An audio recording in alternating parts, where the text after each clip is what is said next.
Amen bazalwane. Makhosini. Ukuthula kwabathandazi. Sanibingelela. eMakhosini. Amen. Dlondle inkulu. Bayede enyangeni. Camaku. Siphelele lapha. Okay. Sanibingelela umndeni wakashabalala. Sanibingelela nje siyavusela nje. Ade ngagcina ukuvusela bazalwane ngithi ngiyamvusela emathongweni engihamba nabo ngivusele nje kogatsheni koboya benyatho obusongo busomluko ombongozi ngelayo nabandlova bayinkomo ezidle ekhaya ngokusula belusi zothi zolusa ntombi utemasane ntombazane nami umthana ukuthe amadoda emazobukweni makwande ngiphinde ngivusele nasemathongo nakithi akubaba la ngizalelwa khona kumakhanyongweni ogumedo ophathwayo oqaba okhuzwayo umnangezitha ngithi bahlangane abadala ke sikhona ukuthi nje siqhube nje lenkulumo esizoyenza namhlanje ngiphinde ngivusele ke nabakamkhonyana la ngiganele khona enciseke baba kamkhonyana wami la ngiganela khona ko malume konala kodwa shawala kondlamini kodwa makasishadu ko matozake ko kheswa ngiphinde ngivusele ke nako baba ke la izalelwa khona koshabaya kodwa ngolamavuso what am I missing? Sibambe lapho ne ya ngiyavusela nje kuthina sonke nje nedlozi lami uqobo nedlozi la kababa. What I wanted to just speak about today, but before I do, I just want to remind everybody not to forget to like, comment, and subscribe to my channel. Ngiyangicela nje sigrow nje lo mndeni wethu oku YouTube, but also my podcast is now available. So lama video loud to those that want to listen and save them on Spotify. Asekhona ku Spotify Makhosi Thandi. So if you look for ama podcasts on Spotify uzongifica ke lapha under uMakhosi Thandi. Akaphelele kodwa. Akaphelele sawufaka so process amanye so lokho silungisa voice. Yeah, so that it's clear. Khona manje ama video la ukuthi ivoice khona ayikho right, so sikhala silungisa voice and then ke mase upload. So sikhala le qale ndawo la saqala khona nje. That's the journey. When we started the journey. So hamba ke so lokho sohlela ke encane sesifike to la sekhona today. Yes. And then also I feel like I'm forgetting something.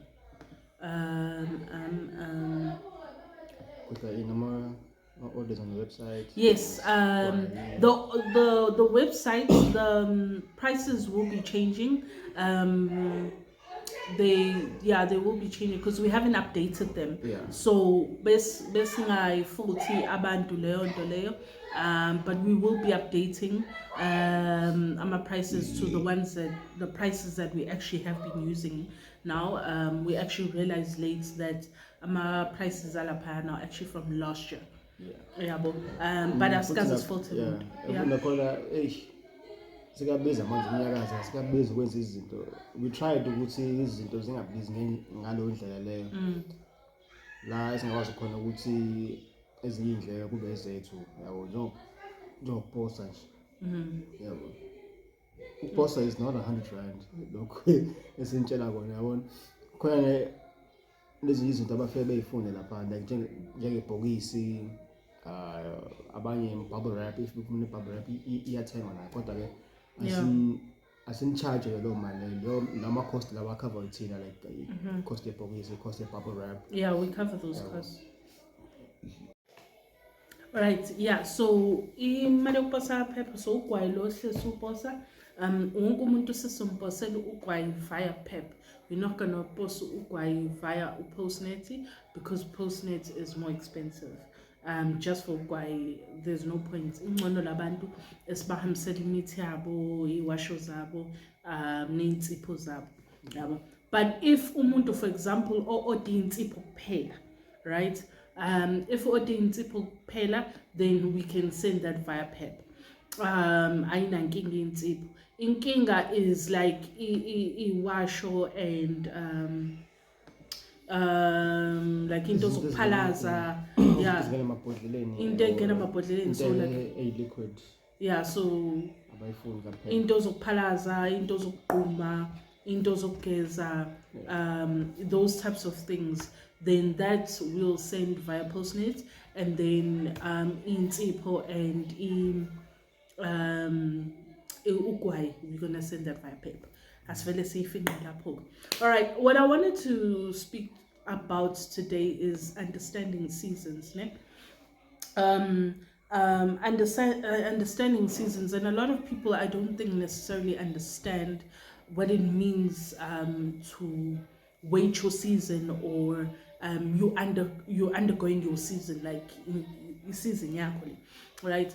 Now I think lendi dingichazwa ekujuleni kwenkulumo, right? And not the way we understand it like with white people.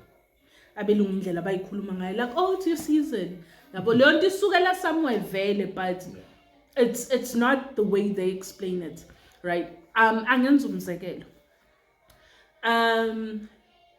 Mina sengikwazi ukunderstanda ukuthi what is my busiest time mengizosebenza eDlozini versus when it's like a normal period within my life mengisebenza emsamo, right?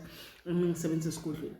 So mengizoba busy like ngazi ukuthi okay like anginaso isikhathi sokuphumula every day nje kuhlangene ikhanda I'm busy lapha abantu kuyangena kuyaphuma type of a thing ngibone nginyosi, right? So inyosi noma ama wasps bathi abantu ama wasps ngisho iqanda iqanda ngibona ngazo ukuthi okay yabona ke ngathi kusazophithizela la esigodlweni. When it starts to quiet down is when I start to see them disappear, right? So mase sengibona mhlambe a few then ngisuke ngazi ukuthi hayi sebeyangibikela ke abantu abadala ukuthi hayi ngekuphithizele baphumula yebo leyo nto leyo. Work is going to slow down, I can focus more on lezinye izinto lezi kufanele ukuthi mangizenze, right? They're giving me time ukuthi nami ngithi ukuziqoqa yebo leyo nto leyo. Hence why I want to put on this video leya clip leyana yashuyile lo baba leyana in that video wathi mwabona umlaphi enoline engathi seclinic yoshona le jika baleka like when I saw that I'm like nanzi lento engihlezi ngikhuluma ngayo ngitshela abantu ukuthi lento is not normal. Everybody has a period and sihlukene indlela thina sibona ngayo ukuthi mhlambe ama signs because wonke umuntu osebenza emsamo osebenza esigodlweni olapha abantu has a way or ama sign azofika nabantu abadala ukuthi I know ngathi kusazophithizela or kanye siyaphumula manje siqoqa amandla sayilungisa nathi because it's not like we don't need healing either, yabo. I think in my previous video le nisazoyibona le the life with the Shabalalas when we were speaking about all these videos that make us laugh ngishilo lapha ukuthi hey abengoisha yabo now my skin is slowly smoothing out because lezi into sinika zona ukuthi siniyisenzisa nathi sayisenzisa. So we need a period ukuthi nathi sikwazi ukuthi sibe siyilapha. Number 1 ukufika komuntu esigodlweni kuyagulisa. Uyayibona into lokho nje kukodwa asikakabali ukuthi uyathakathwa wenziwani kanjani ukufika nje komuntu esigodlweni azolashwa uzofika umhlole mhlawumbe uqeda umhlole bese umnika izinto ukuthi umlaphe kuyagulisa. Umuntu ozofika esigodlweni utshela abantu abadala ukuthi ngigqumise lo muntu lento ozobumgqumisa yona izofika ikusinde nawe ikukhozela inkinga, uyabo. Umuntu maphalaza nje egcekeni lakho yabo zonke lezi zifo lezi ezifika nabantu ziyinkinga kuwena njengomuntu oyiDlozi njengomuntu olapha abantu. So nawe kumele ukuthi uzilungise from that situation, yabo. Nawe fanele ugqume, nawe fanele uphalaze, nawe fanele ugeze. Izinto lezi ezidinga ukuthi kwenzeke. Angisaphathi ke ukuthi akekho noyedwa ungahamba uqedi South Africa akekho noyedwa umlaphi ohleli in peace. Akwenzeki, because just as we attract light, we also attract darkness. Akwazi ukuthi kube khona ubusuku bungekho imini, akwazi ukuthi kube khona imini lingekho ubusuku ngafa. In Chinese mythology, they speak of yin and yang. Uyabo, as there is light, there is darkness. Nathi, as khona imini kunebusuku, just khona ubusuku kunemini. So zonke lezo zinto nazo zifana ukuthi silungisele. Umuntu omesivivinya lana efuna ukuthi kancane about ukucheck amandla ukuthi usinyakazisa. There's no healer that is not undergoing some kind of ubuloyi. So lezo zinto uzilungisele nini ubhizi ulokhu laphana nabantu kungena abantu la esigodlweni. So abadala, they need isikhathi sokuphumula. And just like even an average person onganabo abantu abadala oziphilelayo emhlabeni kaNkulunkulu, naye lo muntu loyo has a period, just like unesikhathi sokuthi utshale, kunesikhathi sokuvuna. Uyayibona lento leyo. Plants don't just grow like that. You reap what you sow. You have to sow first to reap anything. Uyayibona lento le. Awukwazi ukuthi uthole umsebenzi unga-applyanga. These are things that people don't understand. And umuntu ayitshela ukuthi fanele siphophe njalo nje eDlozini noma fanele siphophe njalo nje mekuthi ngihlanzekile. No, it doesn't happen like that. Izinto zakho ziyakhona ukuthi zihambe kahle, zibe nesikhathi where it slows down, kube nesikhathi la unganamali khona, kube nesikhathi la, because the thing is of ungabi namali, I think people confuse being broke and being impoverished or being in poverty. Those two things are not synonymous with each other. They're not. As hamsilani lezo zinto. Ukuba broke, khona wayibeka kamnandi in the Real Housewives, sayihlaka le nto athini? Wathi I'm financially overstretched. Uyabo. Unemali yakuphela. Unemali ukuthi menginokudla endlini. Ikweletu zakho yikhokhela. Uyabo. Ni function niphila.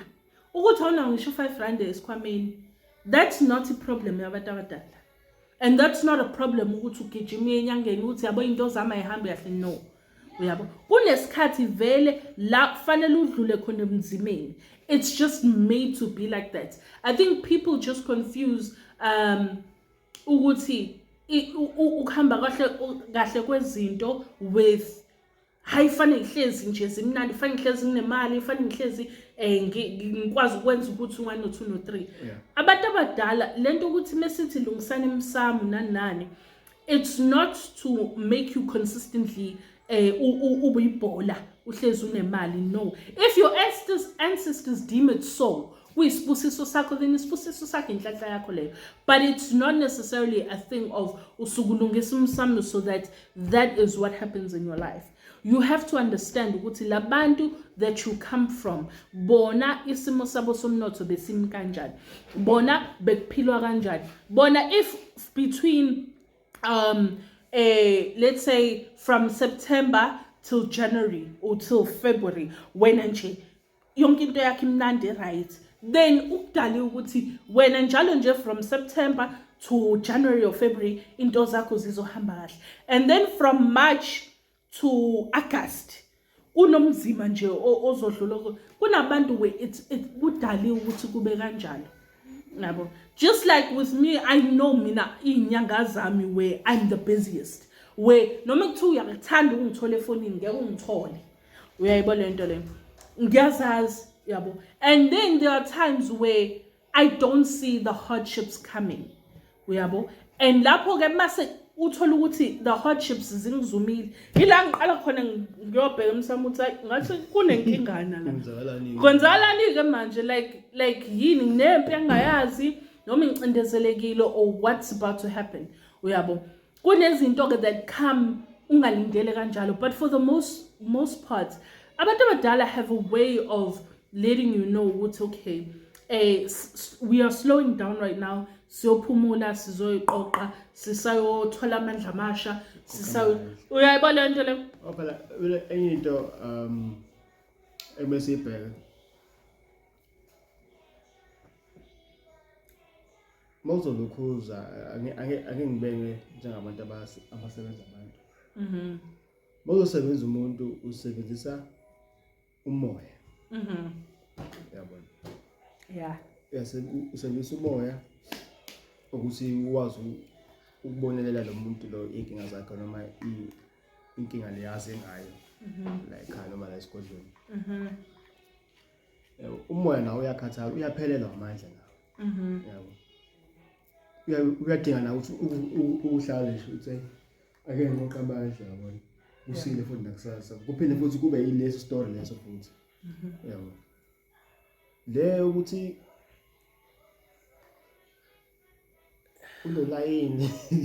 unolayini abantu abafika ekuseni ngo-6 abazoze bengena ngo-12 emini bekuthi kuma bekubona. Yeah. Lawo mandla lawo mina ngiwazi ukuthi wathatha lawo mandla lawo angazi ukuthi amandla kanjani lawo.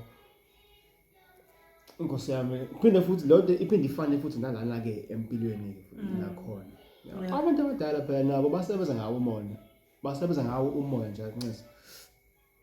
Kuhambe kufika la abakhathala khona. Yeah. Sikhatheleke manje ake sithi ukumanje kancane siqoqa amandla nathi. Yabo. Mawukuthi ke umuntu vele ongazenza izinto umuntu ongajwayele ukunaka, ojwayele ukuphalasa, ojwayele ukuguma. Yeah. Kukhona vele la ezizokunetha khona zikushaya ubone ukuthi ayike ngase abantu abadala bangilahlile cha babulahlanga bathe nje usiqoqa amandla ngathi kancane. Yabo. Kanti ngaleso sikhathi bona uqoqa amandla khona wena akukho lutho osigade ngakho, akukho lutho obalekelela ngayo nawe. Uhleli nje uthembe bona mawuthi uthembe bona. Yabo. So kuyadingakala ukuthi wazi ukuthi ngelinye ilanga kuzoba khona la obona khona ngathi hey ngathi ngihlele eminyameni noma ngathi hey ngihlele endaweni ebandayo. Yabo. Leso sikhathi leso la uthi uyakhona ukuthi usukumele nabo uthola into yokuphala zonke yokuqhuma uthola into yokuchatha uthola into eyokuvela igceke khona uzokwazi ukuthi ngisho noma uthola mhlawumbe ke sekuyabheda kodwa akubhedi ngaleyo ndlela leyo njengoba abantu abadala abakini noma idlozi lakho usaqoqa amandla kancane usawufuna amandla amasha la elothola khona sazi ukuthi bawathola bayazi bona bodwa. Yabo. Whether mhlawumbe umoya uthi like because the thing is abantu abafani, right? And engafanini abantu kunabantu abafuna ukuthi sengathi yakhumbula lo bhuti owaxoxa naye I think wakadlamini angisazi kahle wakutshela ukuthi ubona ngathi umsebenzi slowing down sekufanele ayekubo ayoshisa impepho. Yabo ayoshiselwa impepho lapha emsamo wakubo. Kunabantu that don't even know ukuthi sometimes kudinga ukuthi uye ekhaya, for example uye ekhaya uyovela ekhaya ubona amathonga lapho because labantu abaziphilelayo bona bayancela kumsamo omkhulu wasekhaya. Because bancela kumsamo omkhulu nokuthi because bancela kumsamo omkhulu wasekhaya. Abantu abadala are not just looking after them but they're looking after the whole family. So badinga ukubhekelela ikhaya nekhaya ukuthi izinto ihamba kanjani. And if you need to then go home ubona amathonga amakhulu asekhaya uyayibona sometimes kuze kuvuleleke izinto zakho kudingala leyo nto le njengokuya ensimini uyobheka izitshalo zakho ukuthi hayi izitshalo zami zikhula kahle zisa right zidinga amanzi khona abantu abangazi nokuthi ukuthi amathonga ayaphakelwa ababhizi bafuqane emabhodweni bashaya bavala ukudla ebhodweni futhi bazalwane amathongo ayadla ebhodweni akuzona izipoke ezidla emabhodweni abanye ke vele izipoke but for those abangadli izipoke abantu abadala thina we learned later on in life ukuthi hayibo ebhodweni asingashiya ublank asishiye ngapha uqeda konke ukudla ukala ukuthi hayi kunabantu abawu4 la endlini fanele ngipheke irice enalele abantu abawu4 no fanele kuba khona ukudla kuzosala. We have had moments thina sithi siyabheka ebhodweni how irice belingangaka kade lisele uyabo ukhari bungamngaka kade usele uyabo sesibona hayi kunciphile uyayibona lento hayi no bafike abadala badla uyayibona lento le because bese habit embi ukuthi uthola ukuthi out of 7 days a week 4 days sidla ama takeaways. U4 Ngicela u4. Ngicela kakhulu. Mhlawumbe 6 days sipheka once. Besipheka yeah. Mhlawumbe kuphekwe once. Besipheka kanye ngesonto. Uma ukuthi sikhutheleke. Sikhuthalile kabili ngesonto. Yeah. Kodwa nje behayi besikabona nje abantu abaphekayo zonke izinsuku. Lapho sesibona ini uthola ukuthi ukudla khona ukudla kuchithekile mhlawumbe irice ivele kwathuthi umuntu uyavula kwachitheka kwathuthi uthi uvula impuphu ivele iqhume uthi uvula idrink khona I've heard people tell me stories wathi umuntu uthi uvula idrink adinga shakekwanga ingalutho yavele yaqhuma ade boma labo bantu ade boma amathonga kini yabo wena ubhizi lokhu uthengana nathi njengoba sihlezi sithenga icoke nje sihlezi busy sithenga icoke siyiphuza sodwa singabashiyeli singabatheleli leyo nto leyo ivusa ulaka kwabantu abadala yabo bawela bathi yazina simvale emalini lo khumbula ngasikhathi leso esigodleni ngokhona i6 pack yobisi uyapha kukhona amakhekhe avaliwe nganginenkinga mina ke ngangibheda inkinga yami ngangibheda ngitshela ukuthi anyamalala amakhekhe engakavulwa kwanyamalala nebhokisi lobisi elilodwa kulo 6 pack leyo kodwa uhamba nani okay kahle ngabheda akeke lokho ehedra kodwa kusalayo kwahamba nokudla kwahamba and sasingaphekela oli ke during that time kwakhona amakhekhe nje lamangaka lawo ama cream lawo afika lawo amakhulu plastic lo yeah 6 pack yobisi kwanyamalala amakhekhe kwanyamalala ibhokisi lilodwa elobisi singazi ukuthi kushone phi kanjani thathe ubani namanje asazi mhlawumbe sekuphela iminyaka u2 lo lenzeka yeah namanje asazi ukuthi lezi zinto lezi zihamba kanjani ayikho impendulo eqhamukayo ukuthi hayi yithi thulekile nje kodwa ke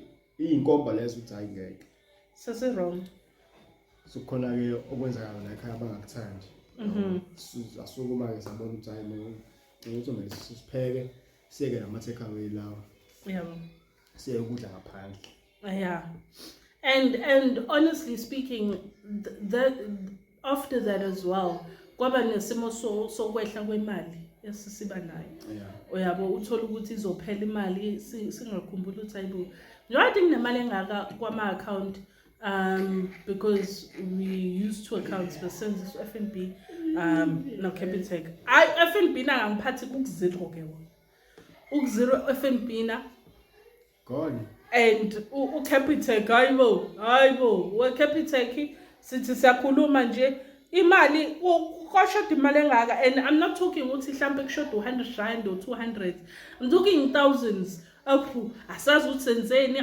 siyabale ngithi ngiyabala ama takeaway ade siwathenga it's not enough ukuthi ngabe kudleka imali engaka uyayibona lento le it's not the case but ilento ukuthi nathi we were being negligent as abantu ke that know better they know we shouldn't be doing this I think kwazokhuzuma wakho wathi nene nesifo simbi so ukuthi abantu abadala nibaphekela nini uyabo so mina ke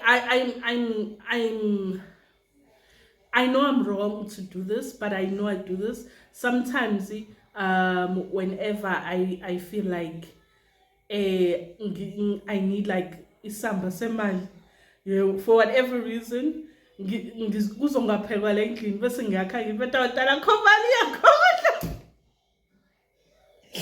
and then imali isavingena because sebeyazi ukuthi siyapheka uyabo shothi bangaphekwanga ngempela something's wrong with our child uyabo and angisho ukuthi nani zamani ukutricka amadlozeni that's not what I'm saying I'm not perfect that day does have a bit ngizenze emathongweni but we have an understanding that's one day uzoyisho lonto leyo ebusuku uzokhala amabhodo kakhulu uzovulela amakhabethe ukulo bhako bese bayakutshela ke phusho udlala ngathi no but bayangixolela bayazi ukuthi bese bafike uzokutshela ukuthi udlala nga uthi awuna kudla ukudla ugcola amakhabethe la and they do walk because even esigodlweni we'd see like bekunama footsteps uyabo khumbula kusawubhuqu singaka float lapha you'd see footsteps float nje la nto ya awusebenza phansi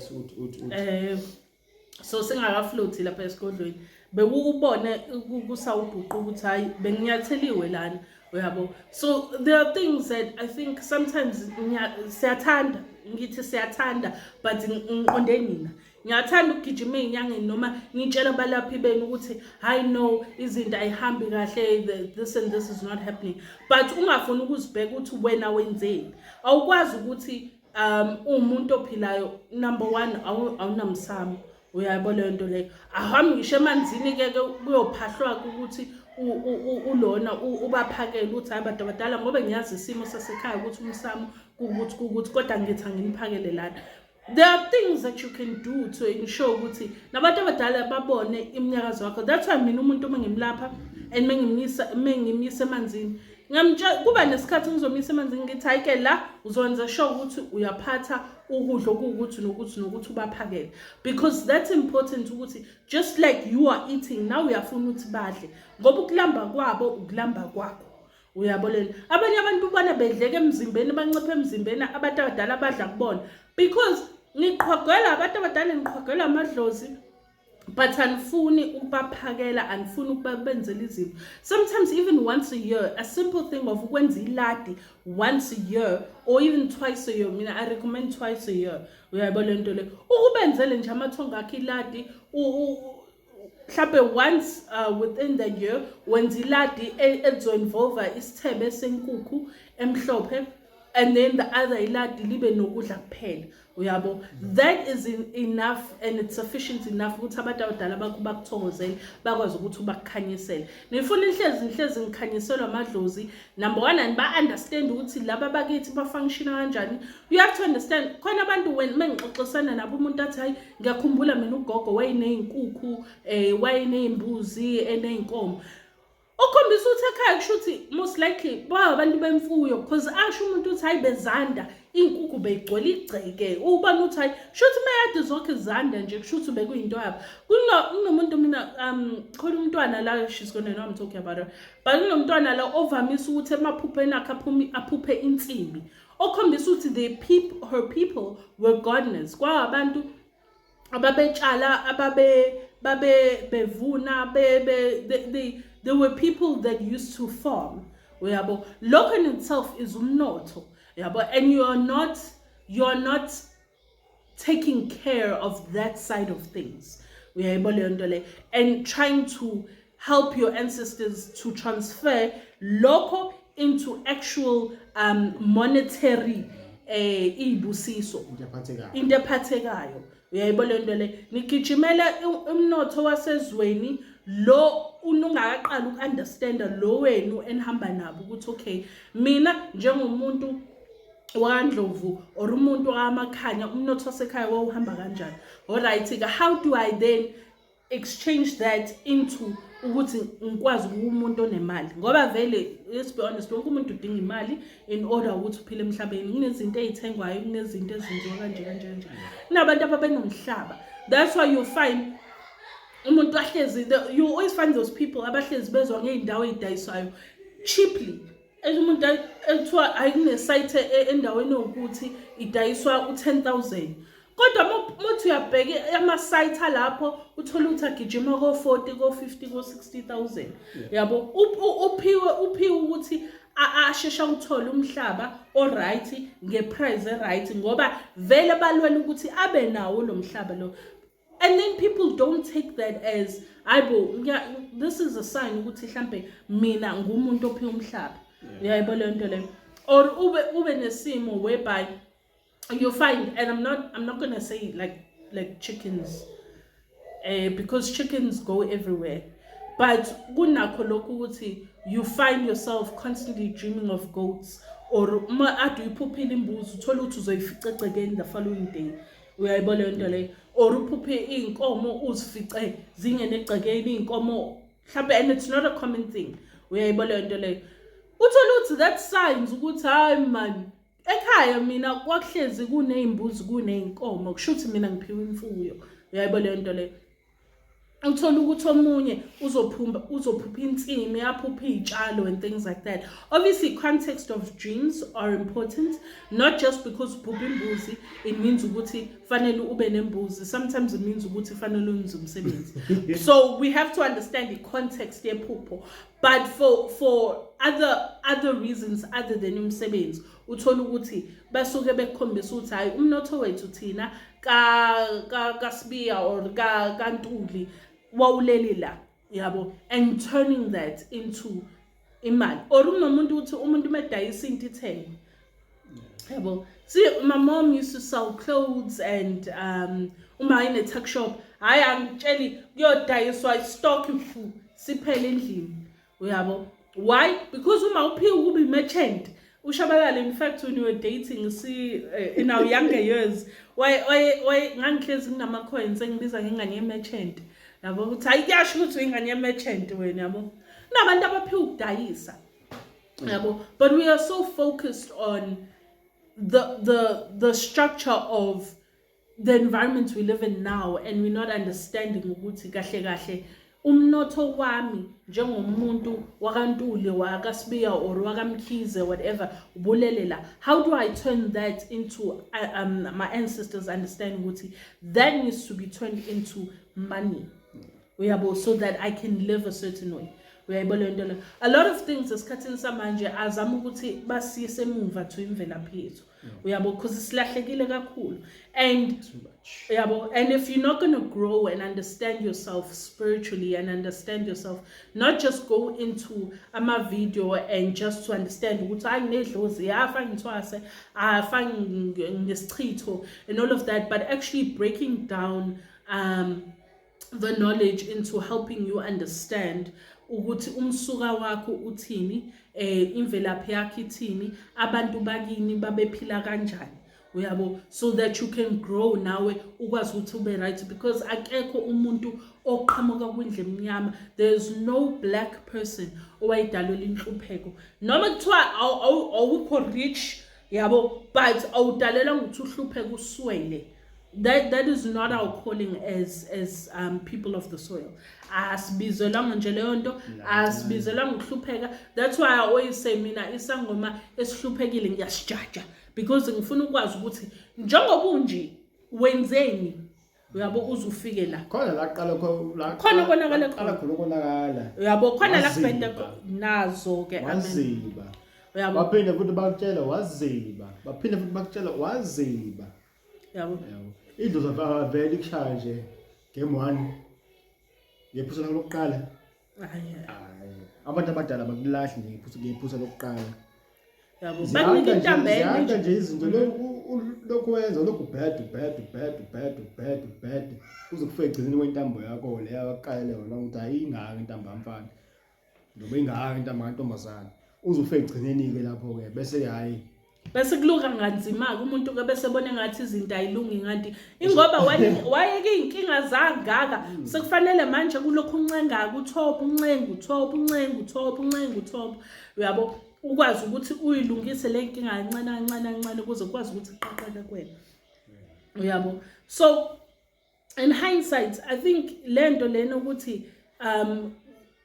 silindele ukuthi sizofana nabantu abathwele or uyiqhathanise nabantu abathwele abahlezi bekhiqiza imali, umuntu elokho ekutshela futhi mina ngeke ngikwazi ukuthi umlaphe lokho egabisa ukuthi hayi mina noma echoma ethi hayi mina ungibona njena no 100,000 la endlini or ngine million, yabo, imillion le already nje ungitshela ukuthi wena unamashushu.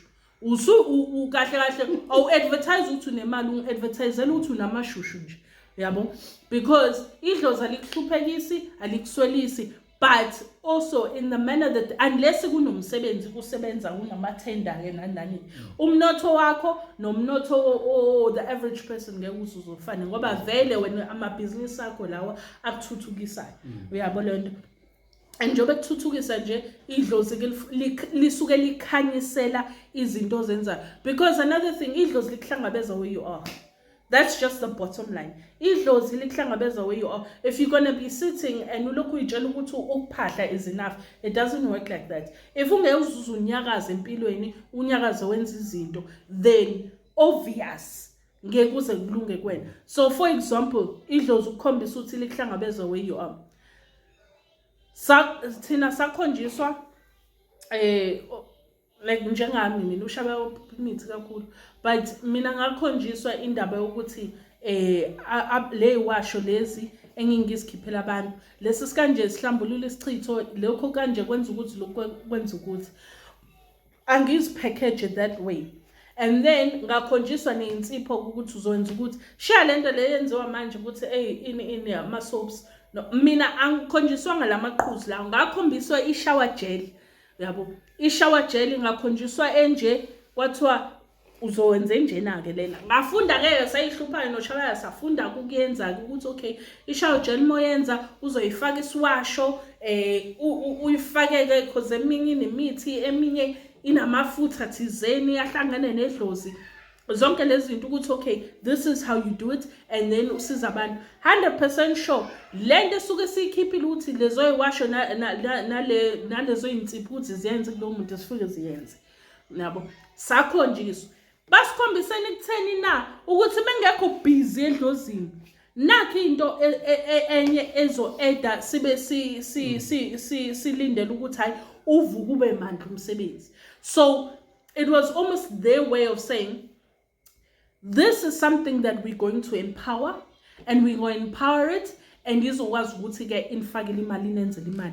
While ulinda le period le yethu sebe siyoqoqa amandla sifuna ukuthi uphalaze ugeze uchathe wenza ukuthi kodwa wazi ukuthi ubhizi wenza ukuthi. Then sakhonjiswa indaba egwayo ukuthi abantu laba abathanda ukubhema abanabantu abadala abanamadlozi, or uthola ukuthi abantu bahamba nabo bafuna ukuthi bababhemele laba bafika kunina enzani ugwayi lo engihlezi ngubhema ke mina nibenzele lento kuyiyona ukusiza amadlozi abo ukuthi akwazi ukuthi abheme into kuyiyona abangalokho bebhema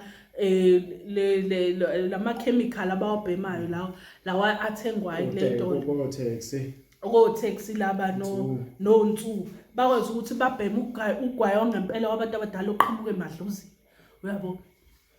Then senza wona indlela iDlozi lisihlangabeza phezu komsebenzi wethu, uyabo. iDlozi lizokuhlangabeza likunika amandla phezu komsebenzi owenzayo. Ngeke ufike nje uhlala uqhumolozile umana akathwasile akenzile lutho eDlozini. It's only now when she's starting her process of ukwenza ukuthi nokuthi eDlozini, yabo le nto le kuyimana ke bevuka ke ngamandla, but that didn't stop them bemhlangabeza phezu komsebenzi ade wenza. Njengoba benesitolo merchant edayisa banidayisisa ke benza ukuthi hayi qhamuka abantu ke bezothenga in a simple thing of a store ilona isitolo sama bengino ice cream, angiphathi angazi bangaka abantu ngasekhaya abazama ukudayisa ice cream bawa umana akana competition, uyaphela kuphela amabhakede mhlawumbe uthenga o10 liter abo 6 ofu within like 3 days kuphelile sekufana aphinde order abanye ice cream nje uwodwa nje, yabo. Ngobani amadlozi akhe amhlangabeza where she is. Amadlozi akho azokuhlangabeza kodwa nawe uzoqhomoloza uhlale uyitshela ukuthi I know mina abantu abadala bami ngizama in lento ezamayo yinto vele ehamselana nabo na, because if you're going to do something for the sake of this is what's doing well, mhlambe ubona umakhelwane unesitolo uthi hayi nami uthi ngivula isitolo, noma umakhelwane wami uneshisa nyama nami uthi ngenze ishisa nyama, it's going to do well. It doesn't work like that. It doesn't work like that, bazalwane. Because even in projects mina ebengisebenza kuwo, most of them would do so well because iDlozi lami seliphakathi kuleyo project liqhuquzela ukuthi mayiphumelele because I'm involved, yabo. And imina uthola ukuthi for most of those projects where I was heading them, imina bengigijima phambili, imina bengihlangana nama sponsors, imina bengenza lama meeting ukusecure imali for I project yenze kahle ihambe kahle ngoba ngiphakathi, uyabo. And hayi ngoba befuna ukuphumelelisa le project, but bafuna ukuphumelelisa mina kumsebenzi bengiwenza, and lo bekumsebenzi wesilungu, yabo ngiyenza izinto ze-marketing ngiphushele lona ngisiza amabhizinisi lawo ade ngisebenzisana nawo before ngiwasiza ukuthi hayi senze ukuthi kuphumelele lokho. It wasn't for the sake of that business I was working in, but it's for the sake that lo msebenzi ebengiwenza bungifakela imali. And bona they needed to ensure ukuthi what I'm doing is a success, so that the mali le fanele ukuthi mangenze kuleyo project ngikhona ukuthi mangenze. Amadlozi ami bengihlangabeza kumsebenzi wami. So nani, if you're going to do things, you need to understand ukuthi iDlozi noma amathonga kini azokuhlangabeza where you are. If lento yenzayo ihamselana nabo, njengoba a lot of the work that I was doing required ukuthi ngibe isikhulumi, ngibe la, ngibe busy nomlomo wami, ube busy. So bayipusha lento because bayazi ukuthi bona it comes with what I'm built for, what I'm called for, and that is to educate, to inform, to put people together in order for something to be a success and for something to be able to grow into what it needs to be. But if nina nizothatha ukuthi I know inyanga yami ayingisizi lento ayihambanga kahle, but did you understand yourself first? Yeah. Did you understand first indaba yomsamo ukuthi hayi umsamo wakithi uyabheda, and because uyabheda izinto vele zizoba nzima. Alright, umsamo right, but still amathonga inawo ngideli. Hayi man, what's going on? Is it because mhlamba ubaphakela ubhizi ukuthi wena mawathola imali nje wazi ukuthi fanele uye ku-groove, uyayibona lento, yazi ukuthi fanele imkhiphane nabangani, wazi ukuthi fanele ukhiphe leyo slay queen sakho leso, noma fanele ukhiphe leyo ndoda yakho le engaloboli kini. Yonto yaziyo la besicatha ukuthi uzoba nezibusisi kunokuthi fanele ukwazi ukuthi kuqale noma uyokhipha le ndoda yakhe engahlawulanga ekhaya yakuzalisa. Angilwi bazalwane. But izinto ezisinakho sizenziwa abantu umuntu athi akayibona imali, but lo muntu lo uthatha imali ayidla nendoda yakhe engamlobolile engamhlawulile, ahambe noma umuntu ahambe enokuthi athole umfazi ozokhulisa lelikhaya, ozolekelela lelikhaya, azoba insika kule khaya. Uyathatha imali uyahamba uyozidla nezintombi, uyayibona lento, uyozidla kana abantu abathanda ukuthenga oMakhosha. Yabona yonke nje leyo nyamfuna yafa imali uyayithatha wena uyifake eweni, uyayibona lento. Ayifake eweni ke fine kwahamba kwayidla nezintombi ke, kodwa ukuyithatha ke iportion yaleyo mali wayophakela abadala. Khona abantu abangakazi ukuthi baye emakhaya. Umuntu afuna ukuba inkomo edla yodwa lapha ezintabeni. Kodwa lutho ukuthi ayise imali ekhaya. Mina for the longest time imali ekhaya bengiyisa. Umama udinga ukuthi ngiyithumele imali. Uma mezala wami methu udinga ukuthi ngiyithumele imali. Uyabo? I ensured ukuthi I took care of my different homes, my mother's home and my mother-in-law's home. Ushabayela athi uma uthofuna ukuthi ngithi it's fine, I'll take care of it. Uyabo? Ngoba imali nkosikazi ayihanjiswa umkhwenyana. Ngoba mayihanjiswa umkhwenyana uzobonakala ukuthi ngathi wena unqaba nemali.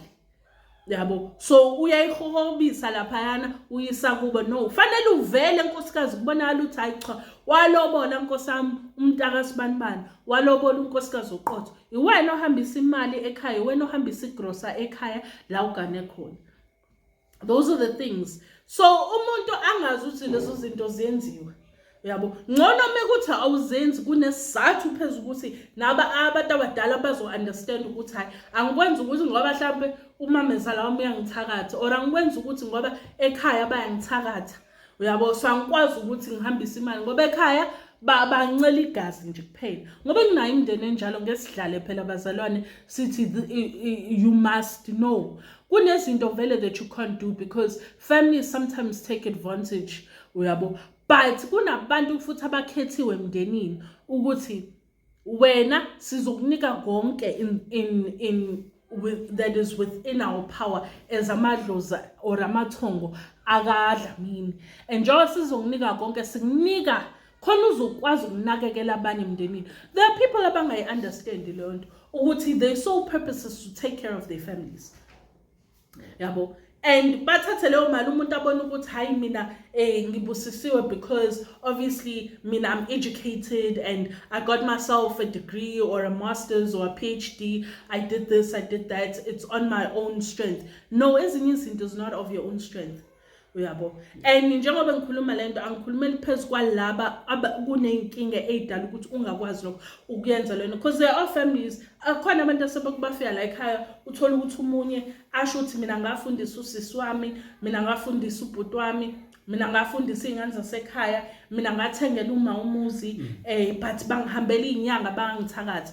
Lapho ke that's when you cut them off uthi ayike phela ngesikwazi ukudlala nomdlalo. Angikwazi ukuthi abadala bangiphele imali ngithi ngithuthukisa abantu basekhaya uyabona futhi abangcela phasi ibona futhi abangithakatha hayi lapho ke sokufuseki sekushiyana phansi ke abadala ke nawe babi ukuthi abadala ngiyabona ukuthi ngazama la kodwa bangenza nje. Your ancestors will not fault you for that.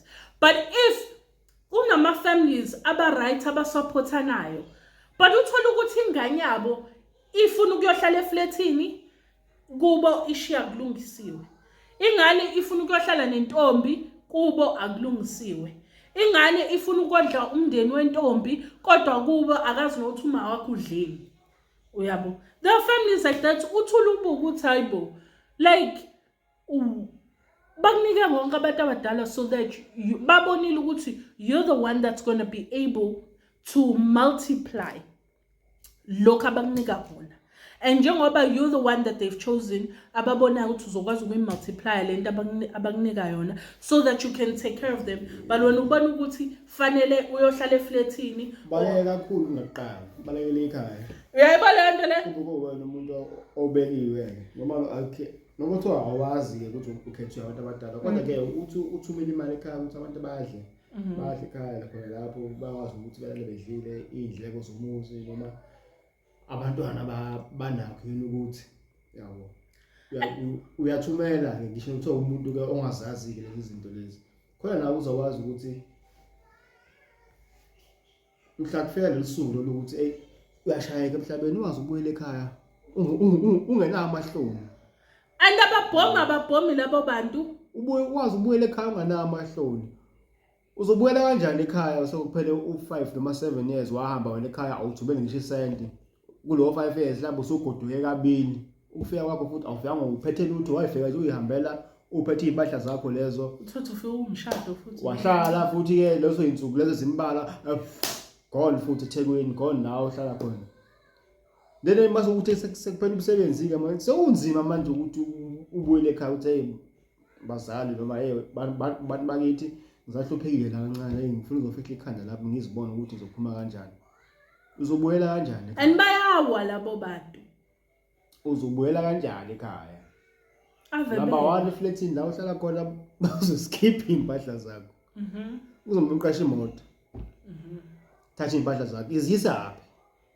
ngoba ngevela usuku nje uthi wahlala kantombi wahlala amawengane balibuyela ekhaya uzobuyela kanjani ekhaya ungazange uthumele ngisho isenti Izo zonke izinto lezi eningaziboni izinto eningayihleleli izinto enizenza ngamabomu egcese senifaka enkingeni kuba ngathi anisafunwa manje makini inina enizibizela ukuhlupheka inina enizibizele ukuba sesimeni esinzima esesimeni esinilethela ngamahloni ngoba ngikhathi nisame kahle nina anzange ngicabanga ukuthi khona abantu abaphilayo lawo bakhona njalo anibayawa ngempela labo bantu and iDlozi liyakulahla likulahla ngathi awuzalwa khona hayi lahla nje liyazi vele ukuthi iyodwa indawo la uzwa khona esekhaya lifuna ukubona ukuthi uzofika kanjani uzofika uthini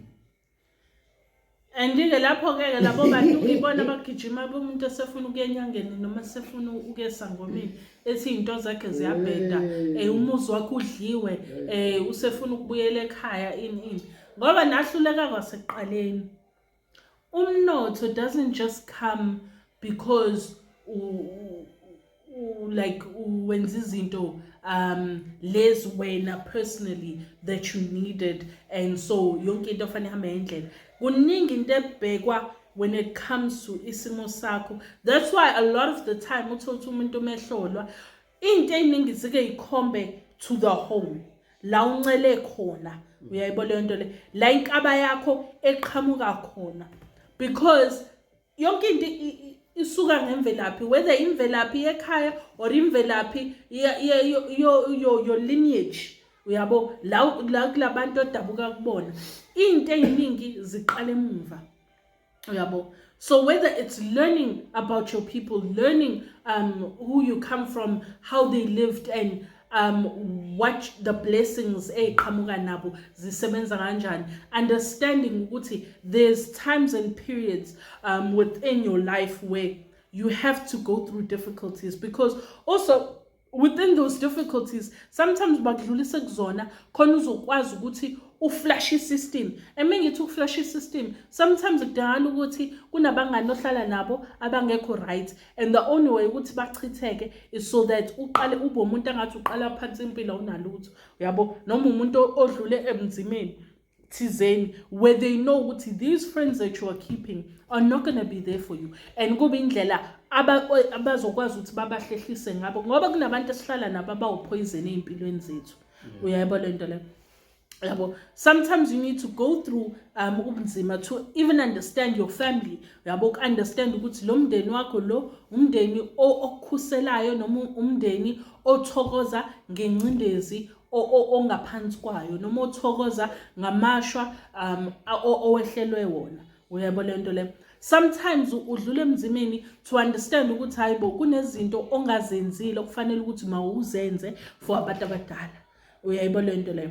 And in doing those things also understanding ukuthi okay meku kanje fanele ngimise kanje, when I'm going through hardship mhlambe isona sikhathi ke fanele ngiqinise ekugqumeni ekuphalazeni ekugezeni noma fanele ngiqinise ekuhambeni amanzi noma fanele ngiqinise kuyokhuleka entabeni noma ngiyokhuleka emanzini noma ngiye emanzini kuyohlanjulula, whatever the case may be, there are things that need to happen in order to align you a certain way. And if you don't go through that hardship, you're not going to understand yourself, you're not going to understand the people that you come from, you're not going to understand yourself spiritually. And understand maybe negligence that you sometimes do when it comes to abantu bakho, it comes to amadlozi akho that adinga ukuthi mayilungiswe. And sometimes you go through lobunzima so that you can learn to focus on yourself, because sometimes like njengathi we tend to singabi nesikhathi sokugquma nokuphalaza and all those things that we need to be doing to continuously protect ourselves, because we are so focused on healing other people that isiyakhohlwa ukuthi hayibo kahle kahle nathi sidinga ukuphalaza, kahle kahle nathi sidinga ukugquma, nathi sidinga ukuthi sichathe and all those things. Sometimes we forget to take care of ourselves spiritually, so we go through a dry season so that it's like iDlozi putting in an alarm ukuthi hayibo it's that time of the month where you need to be doing 1 or 2 or 3. And we forget all of that, and instead we want to focus on gijimeni siyenyangeni sigijimeni sesangomeni. Izangoma ngezikutshele lento zizothatha imali zeinhlolo zikutshela ukuthi ufanele wenze 1 or 2 or 3 without actually caring ukuthi what is then the process that has happened that has caused this particular period on your life. What has happened when it comes to you spiritually that needs to be nurtured and taken care of, so that lokho kwenzakala manje ngeke kube a consistent thing yokuthi ikwehlele. There are things that are basics that you need to learn, because njengoba nathi, like we speak about this, we created the online store so that nathi kuzoba lula ukuthi abantu into abayidingayo bakwazi ukuyithola, because not everything idinga ukuthi uye enyangeni, not everything idinga ukuthi uye esangomeni. Ezinye izinto zidinga ukuthi nje uthole le nto okuphalaza, uthole into okugquma ehamba nedlozi lalowo muntu, ngoba yonke into idinga idlozi noma isithunywa sakhe lowo muntu ukuthi ibusiseke yabo, ikwazi ukuthi isetshenziswe isebenze ikulaphe. Uyayibona lento le, ukwazi ukuthi kuqhubekele phambili ubusekhaya. Not everything needs ukuthi uzuyonyathela amagcikeni esangoma. There are things obviously that do need you to go to a healer, but not everything needs that. Uyabo, especially njengabantu umuntu nje usokohlola, ngirecommend ukuthi at least hlola 3 times. Uyabo, from 3 different people just to maybe get an understanding ukuthi yini inkinga yami uyabo. And I recommend that because there's so many people out there abadlala ngabantu uyabo, and kunabantu that obviously you're not gonna come to me, and that's okay. But ngoba ngiyazi ukuthi especially kwabantu baseGoli, that's okay, and that's okay, but 10 past 4 10 past 4 isigodla siyawa. But because I know, especially in Joburg, there's so many people that claim to be healers and they're not, and badlala ngabantu. So mina ngidabukele labo bantu that for ngoba ngiyazi ukuthi not everyone likes an online consultation. Khona abantu abathanda ukuthi bayongena esigodlweni uyabo. So for those that abathanda abangakwazi ukuthi bafikelele eThekwini uyabo, njalo mina ngiseThekwini and eGoli, I recently got a bunch of messages, wonke umuntu ask me the same thing, ufika nini eGoli? Mina ngiyeGoli mengiyosebenza. So for example, mengiyekamthembu ngiyosebenza umthembu lapha egcekeni lakhe, whether ngiyobethela or ngiyowenzani lapho, then ngiyake eGoli ke for those particular reasons ukuthi ngisuke ngiye ngazi ukuthi ngiyodila with a specific person nenkinga ke lezi ezingithumile ukuthi ngiyolungisa ke. Asisho futhi masekhona lapho. Asisho. Asula nje. Manje umsebenzi lo siphinde sibuyele emuva yebo lo. SiseThekwini. Yabo. Siyobona ngevideo uthe besilapha eGoli. Yebo lo. That's just what we do. So because ngiyazi ukuthi when we're there in Joburg, we're probably there for like 2 or 3 days. And if we're there for 2 or 3 days, mina onke labantu laba ngithi Joburg mhlawumbe uthola ukuthi bathi bafuna ukuzohlola. Number 1, awukwazi ukuthi uze emzini womuntu or mengibukheliwe ke lapha ukuthi ngizohlala guest house or wherever I'm staying at. You're not going to come to a guest house ngizokuhlola kwi guest house bazalwane. Angifuni nje ukuhlala ngohlola ke. Uyohlola kephi? Uyabo. Uthi ke laba ka-Starbucks chitha amathambo la. Starbucks chitha amathambo. Imagine. Awuzichitha amathambo Starbucks. Uthela lapha la iMakhosini.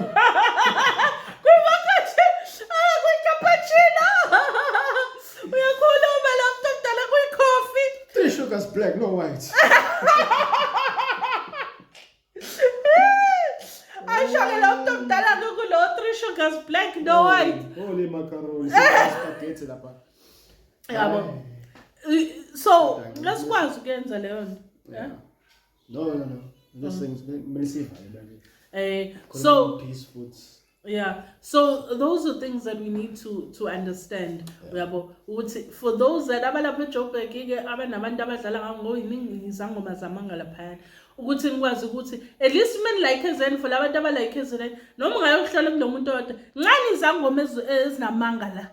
Incane nje izangoma most nje izangoma mina ke ngisho ukuthi sengihlangabezane nazo nokuthiwa ezinye zinomkhuba but ekuhloleni hayi bandla hayi zibambe ngakho ziyahlola uyabo ukuthi kona ke umkhuba phela ngeke uzubalekele akunawo kunezangoma ezinomkhuba whether useMakhosini or ukephi koCamago wherever that you're getting healing zikhona vele lezo zangoma ezinamanga kodwa in terms of inhlolo from those like the many healers that I've met ekuhloleni njena la eMakhosini they're very good. So eThekwini angina stress but I worry about people in Joburg.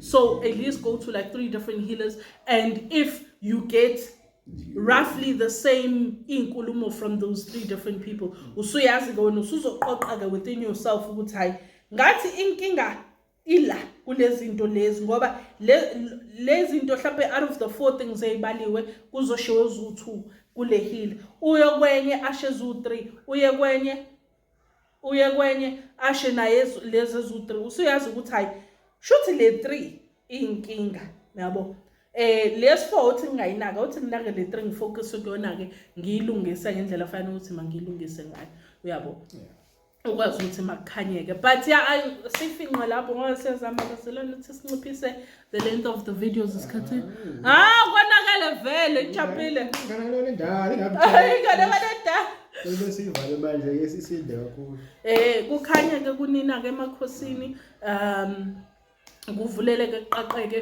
kube kuhle kube mhlophe ngithemba ukuthi nizophila nje kukhanye njalo njalo Nigade izinto enizenzayo abantu bakithi enizigade ngoba ziyaqhatha emathongweni.